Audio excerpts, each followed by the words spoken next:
दोस्तों नमस्कार, मैं खेमराज फौजदार एक बार फिर वाईफाई एक्ट में यूट्यूब चैनल में आपका स्वागत करता हूं। और अभी हम देखेंगे राजस्थान के भौतिक प्रदेश। राजस्थान किस किस तरीके से किन किन स्थितियों में परिस्थितियों में फैला हुआ है, कैसी कैसी उसकी भौतिक संरचनाएं हैं, कैसी उसकी भौतिक आकृतियां हमें देखने को मिलती हैं। शुरू करते हैं। राजस्थान के भौतिक प्रदेश। देखिए, भौतिक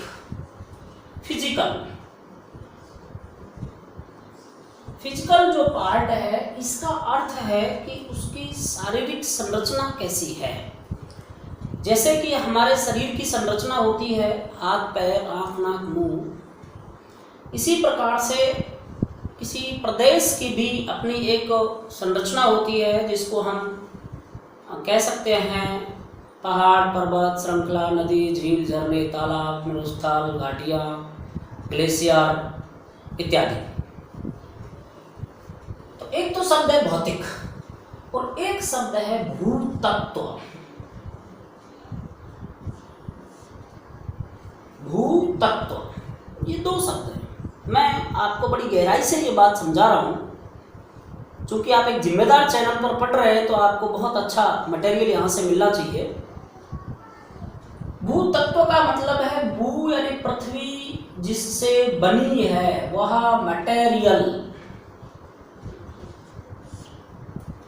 ये, और एक उसका आकार। हमारा हाथ, पैर, आँख, नाक, कान, मुंह, ये आकार है और ये एक दूसरा किससे बने हैं, तो ये तत्वों की बात होती है। तो ये आपको पता होना चाहिए कि भौतिक वर्गीकरण तो किसने किया है और भूतत्व का वर्गीकरण किसने किया है। अगर ये प्रश्न मैं आपसे पूछ लूं तो मैं समझता हूं 80% बच्चे आप निरुत्तर हो जाएंगे। भले ही आपको पता है कि 4 भौतिक प्रदेश हैं, लेकिन पहला प्रश्न यही है कि किसने इसका वर्गीकरण किया है। तो अब इसको समझते हैं थोड़ा ध्यान से। देखिए, सबसे पहले 1928 में भूतत्व का वर्गीकरण डॉक्टर A.M. हेरोन के द्वारा किया गया। A.M. हेरोन के द्वारा किया गया। भूतत्व का वर्गीकरण 1928 में A.M. हेरोन के द्वारा किया गया। उन्होंने बताया कि राजस्थान की जो संरचना है, मटेरियल है, आकृतियां हैं, पहाड़, पर्वत, नदी, झील, झरने, तालाब, मरुस्थल, इनमें क्या मटेरियल है, इस बारे में बताया। हालांकि हम आपका टॉपिक क्या पढ़ा रहे हैं अभी, भौतिक प्रदेश, लेकिन ये अपने को जानना था कि तत्व और भौतिक प्रदेश दोनों में क्या अंतर है। इसके बाद में बात करते हैं भौतिक प्रदेश की। भौतिक प्रदेश का जो वर्गीकरण किया वो 1968 में डॉक्टर वीसी मिश्रा ने सर्वप्रथम किया। तो पहला क्वेश्चन तो यही हो गया, राजस्थान का भौतिक वर्गीकरण सबसे पहले किसने किया? डॉक्टर वीसी मिश्रा ने किया है। अब कितने भागों में किया है? तो 7 भागों में किया है। कितने भागों में किया है? 7 भागों में। अब ये 7 भाग कौन से हैं? आप देख रहे होंगे कि 4 भागों में किया है, उस पर भी आएंगे, लेकिन प्रश्न यह है सबसे पहले किसने किया और कितने भागों में किया। तो सबसे पहले वीसी मिश्रा ने किया और 7 भागों में किया। इनमें से नंबर 1, मानचित्र में आप देख पा रहे होंगे, ये जो क्षेत्र है इसको गंगानगर हनुमानगढ़ वाला जो क्षेत्र है इसको उन्होंने नाम दिया उत्तरी नहरी सिंचित क्षेत्र। उत्तरी नहरी सिंचित क्षेत्र। अच्छे से ध्यान रखना ये प्रश्न। दूसरा, पश्चिमी जो भाग जिसको आप देखते हैं ये वाला प्रदेश, बाड़मेर, जैसलमेर, बीकानेर वाला क्षेत्र, इसको नाम दिया शुष्क मरुस्थलीय प्रदेश।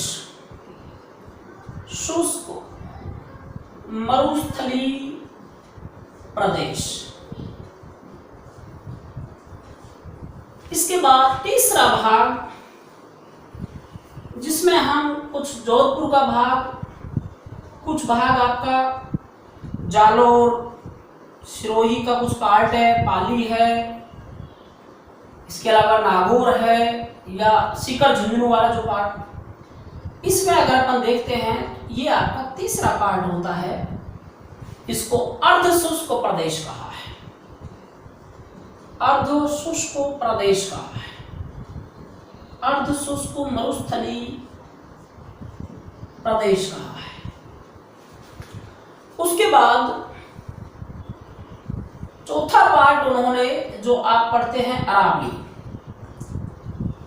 ये जो बीच का भाग है, रेड कलर आपको दिख रहा होगा, इस भाग को उन्होंने अरावली पर्वतीय प्रदेश कहा है। अरावली पर्वतीय प्रदेश।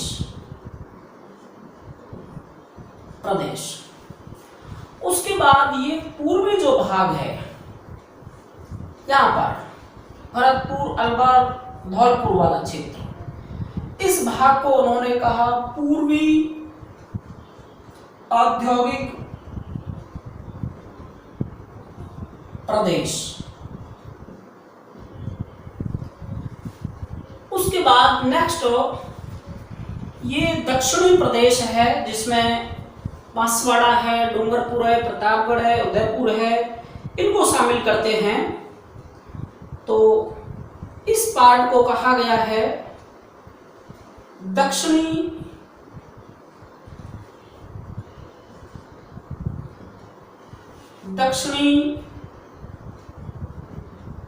औद्योगिक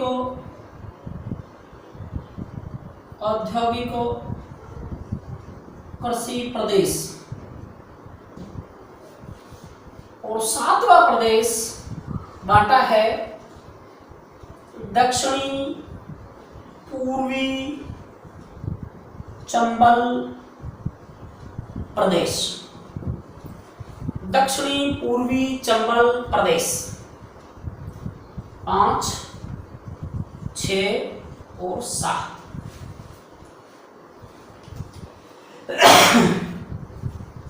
इन 7 भागों में बांटा डॉक्टर वीसी मिश्रा ने। तो यहां से आपको ये प्रश्न आपको याद रखना है कि किस व्यक्ति ने 7 भागोभागों में बांटा है। इसका आप स्क्रीनशॉट आधी मिनट में ले सकते हैं।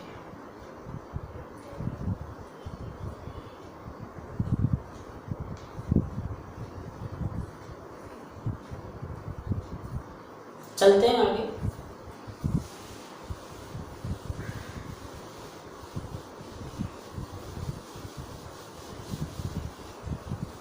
इसके बाद में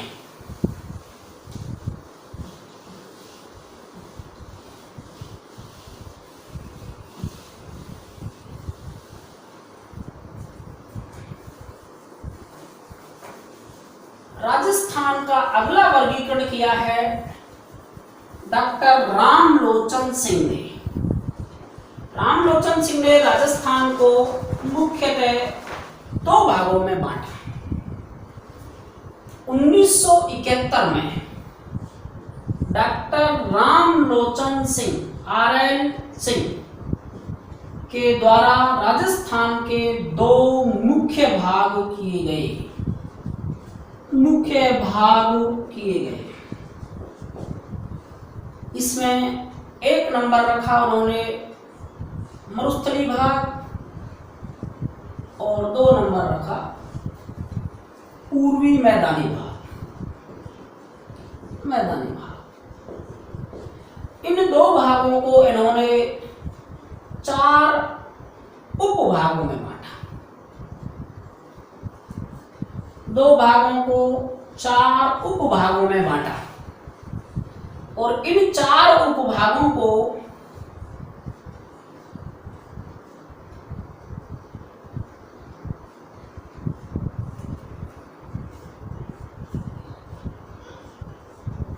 बार है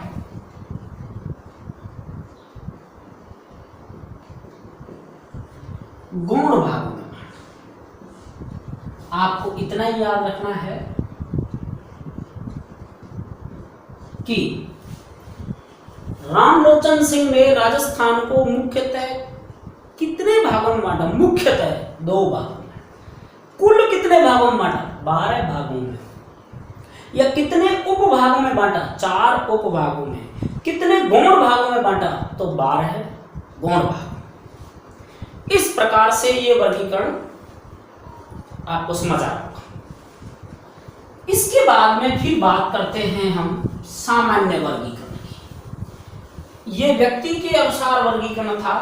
अब सामान्य वर्गीकरण की बात करते हैं जो कि आप पढ़ते हैं डिटेल से। इन सब के बावजूद भी राजस्थान को 4 सामान्य भौतिक विभागों में बांटा गया है। अब कौन से 4 भौतिक भाग है? तो नंबर 1 मरुस्थली भाग, इसी को थार का मरुस्थल कहते हैं। नंबर 2 अरावली पर्वतीय भाग,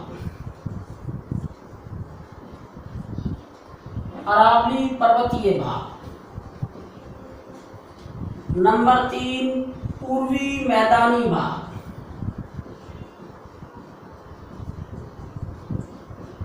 और नंबर 4 दक्षिणी पूर्वी पठारी प्रदेश। अब कई बार स्टूडेंट यहाँ कंफ्यूज रहता है कि सब 5 भाग हैं, एक अर्धशुष्क और है। तो ये 4 भाग होते हैं। 5वां भाग आप जो कभी समझ लेते हैं, हर कोई समझे ऐसा तो जरूरी नहीं है, वो मरुस्थल का भाग है। इसको 2 भागों में बांटा गया है, शुष्क मरुस्थल अध्ययन के लिए और अर्धशुष्क मरुस्थल।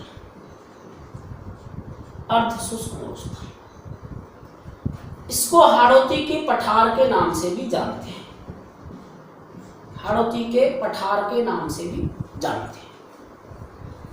अब देखिए इसमें क्षेत्रफल और जनसंख्या की बात करते हैं थोड़ी सी।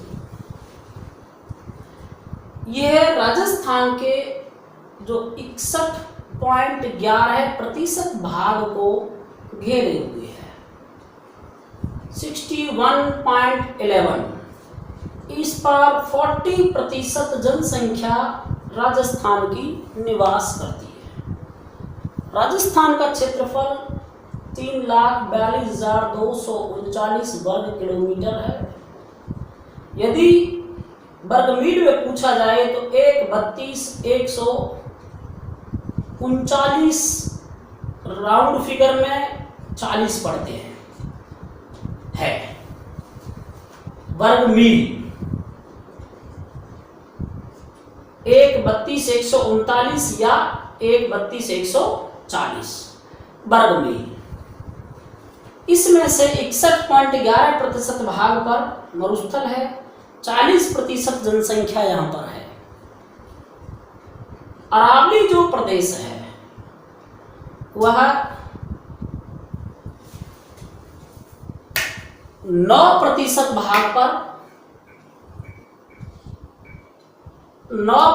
भाग पर है।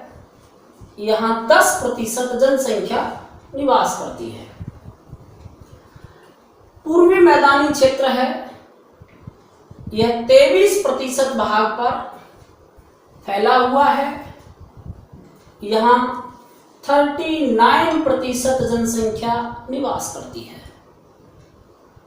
दक्षिणी पूर्वी प्रदेश 6.89 अप्रोक्सीमेटली 7% भाग पर फैला हुआ है। यहाँ 11% जनसंख्या निवास करती है। इसका आप स्क्रीनशॉट ले सकते हैं।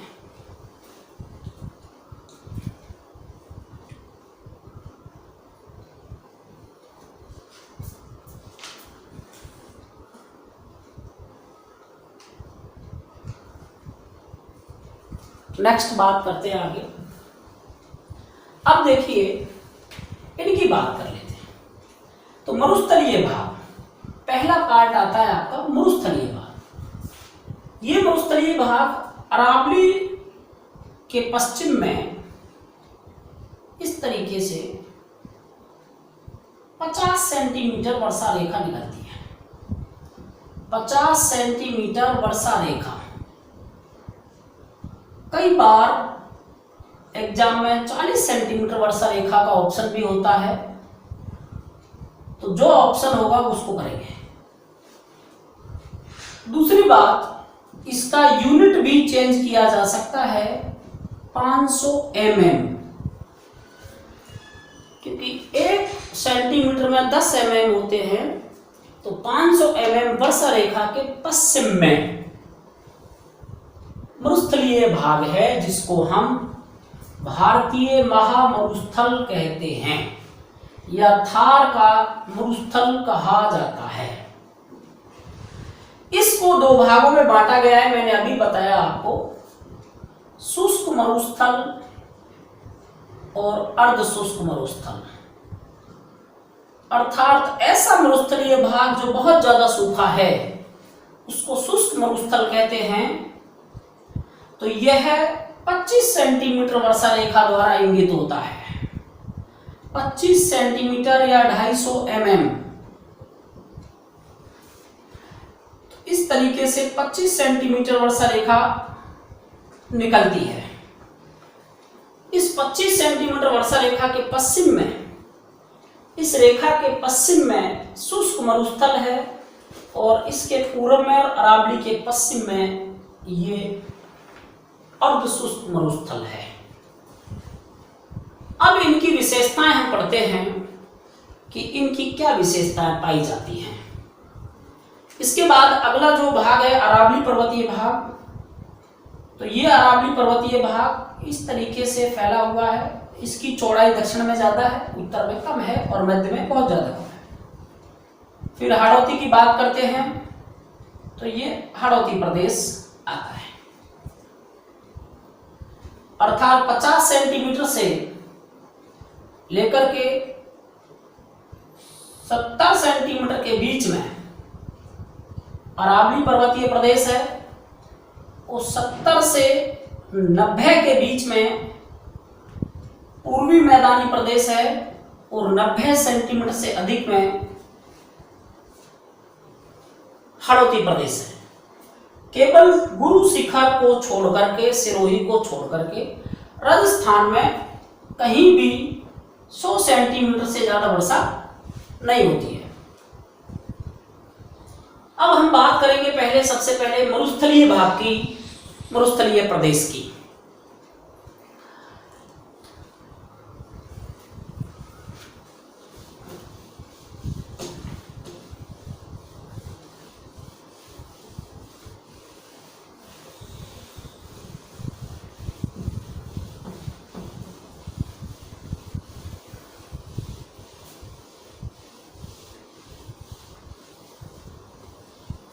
देखिए, मरुस्थलीय प्रदेश के अंतर्गत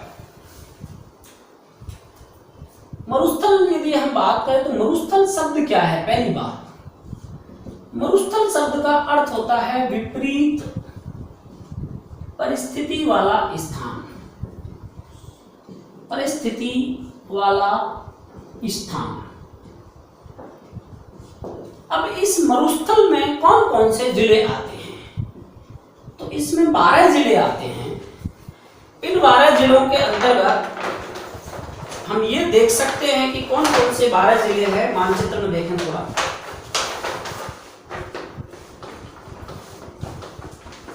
इन 12 जिलों में सबसे पहले गंगानगर। याद रखने का तरीका, बॉर्डर पे चले आइए। दूसरा बीकानेर, तीसरा जैसलमेर, चौथा बाड़मेर। ये आपको अच्छे से याद रहते हैं अंतरराष्ट्रीय सीमा के कारण। 4 इधर के याद करेंगे। इसके बाद फिर 4 इधर वाली लाइन पे आइए। हनुमानगढ़, चूरू, झुंझुनू और सीकर। क्योंकि 12 याद करने में ऐसा लगता है कि जैसे बहुत ज्यादा हो गए, लेकिन बड़ा इजी है याद करना। इसके बाद में 4 ये बीच वाले अब कौन कौन से हैं वो अपन जानते ही हैं। इधर से ले लीजिए चाहे इधर से ले लीजिए। जालौर 1, पाली 2, जोधपुर 3 और नागौर 4। 4 के ग्रुप में 3 बना लिए तो ये 12 जिले आपके हो जाते हैं। अब कई बार हम कंफ्यूज्ड रहते हैं, कहीं कहीं लिखा होता है ये सिरोही, 13वां जिला सिरोही, लेकिन ये मरुस्थलीय जिला नहीं है। मरुस्थलीय जिला नहीं है।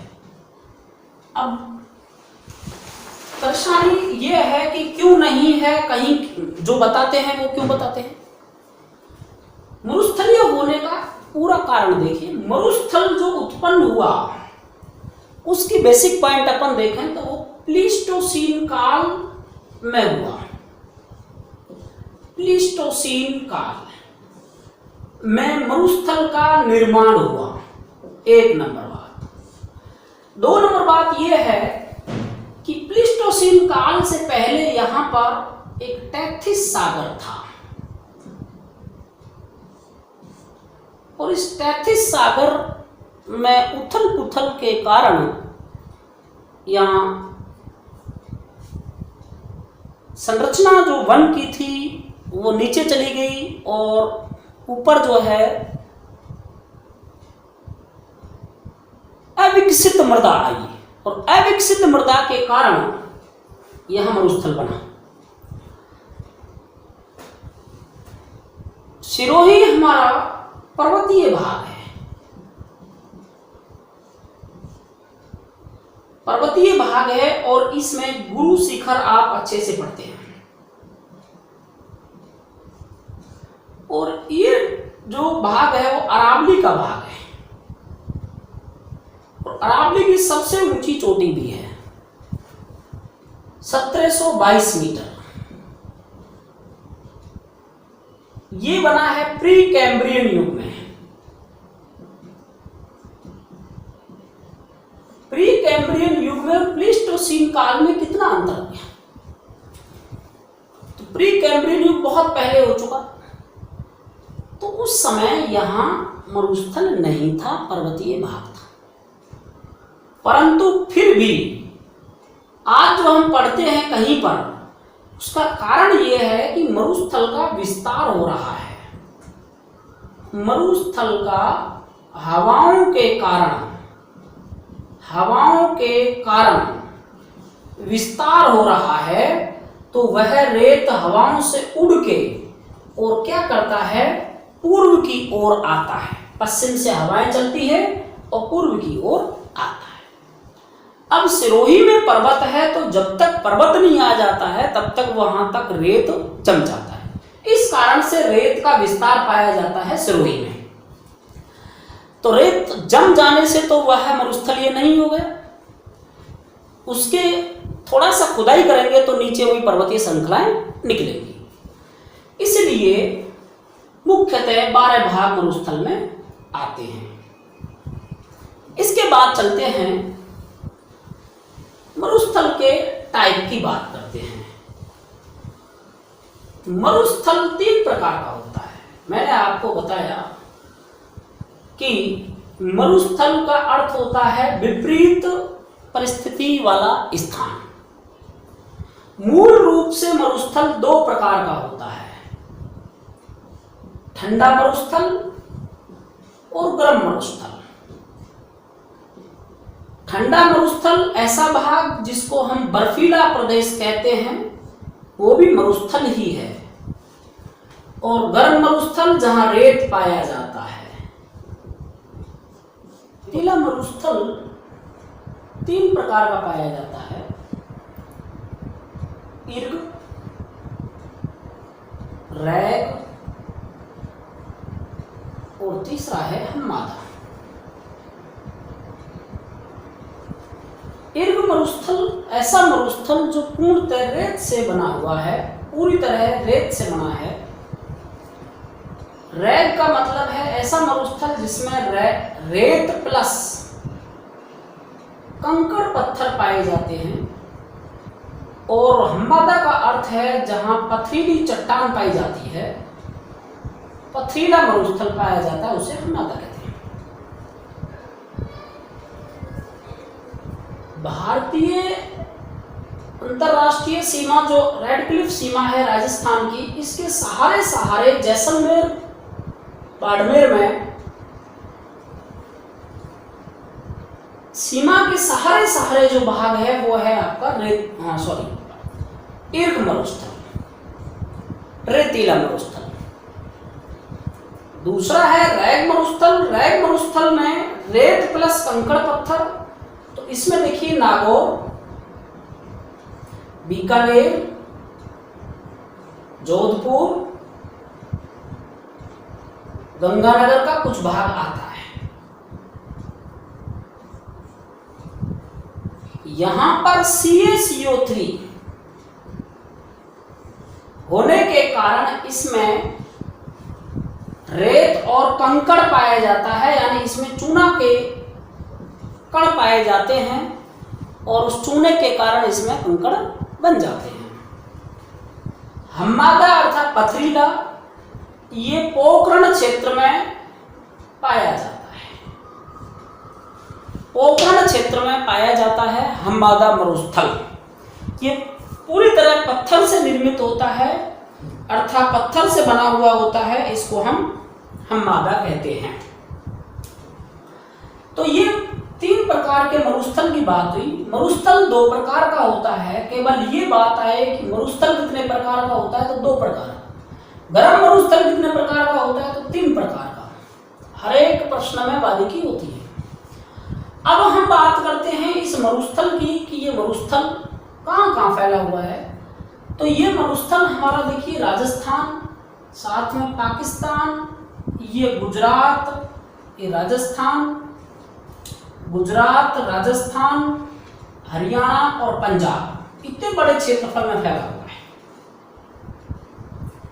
कहाँ कहाँ हो गया, पाकिस्तान हो गया,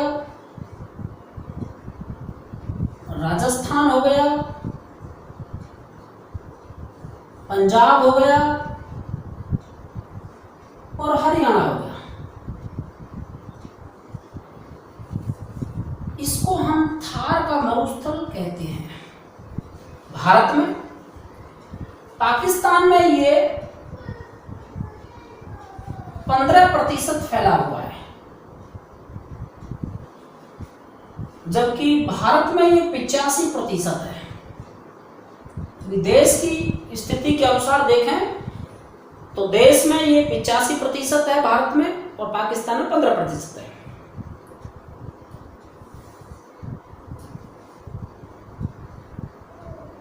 इस 85% का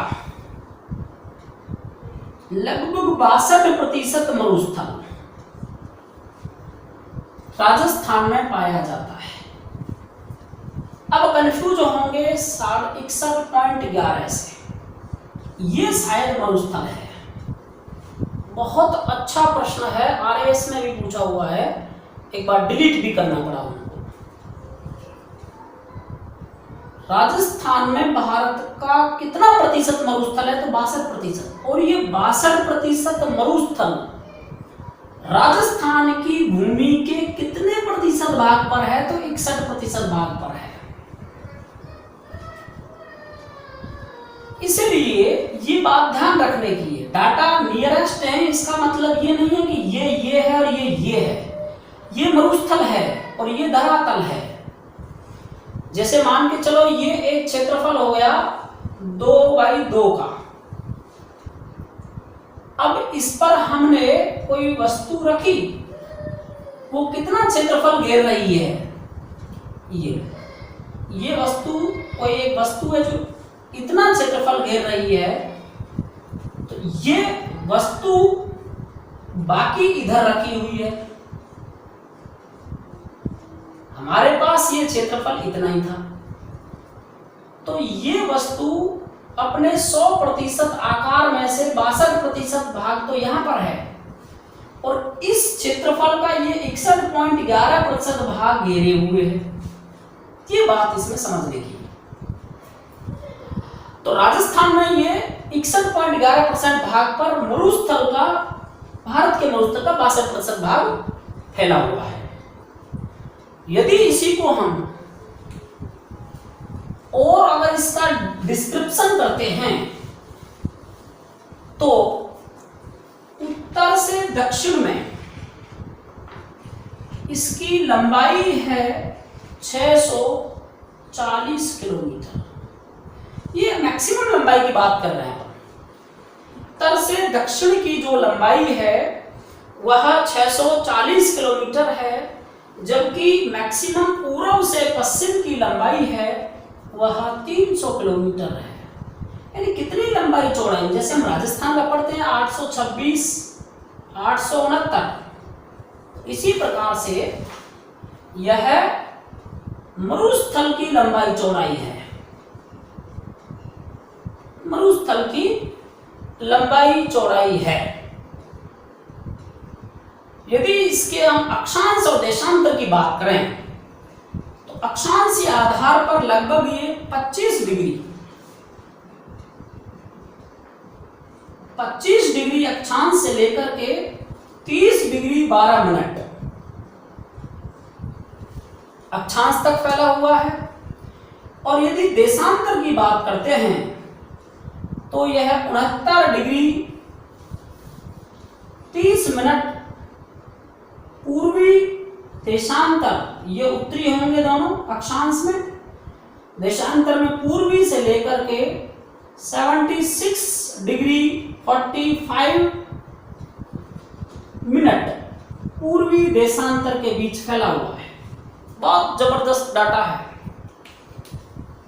अक्षांश की बात करते हैं तो 25 डिग्री उत्तरी अक्षांश से 30 डिग्री 12 मिनट उत्तरी अक्षांश के बीच में, और देशांतर की बात करते हैं तो 69 डिग्री 30 मिनट पूर्वी देशांतर से 76 डिग्री 45 मिनट पूर्वी देशांतर के बीच में ये फैला हुआ है। लंबाई चौड़ाई की बात करते हैं तो उत्तर से दक्षिण की बात करेंगे तो 640 और पूर्व से पश्चिम की बात करेंगे तो 300 किलोमीटर की लंबाई में ये फैला हुआ है। आगे चैप्टर अभी ये बाकी है, इसका शेष भाग हम अगले वीडियो में पढ़ेंगे, वीडियो में देखेंगे। आपने तन्मयता के साथ इसे सुना होगा ऐसा मैं समझता हूं और आपको काफ़ी लाभदायक सिद्ध होगा। इस वीडियो को आप ज़्यादा से ज़्यादा लाइक करें, शेयर करें, सब्सक्राइब करें और जो भी सुझाव हो उसके लिए आप कमेंट लिखें। थैंक यू, बहुत बहुत धन्यवाद। जय हिंद, जय भारत।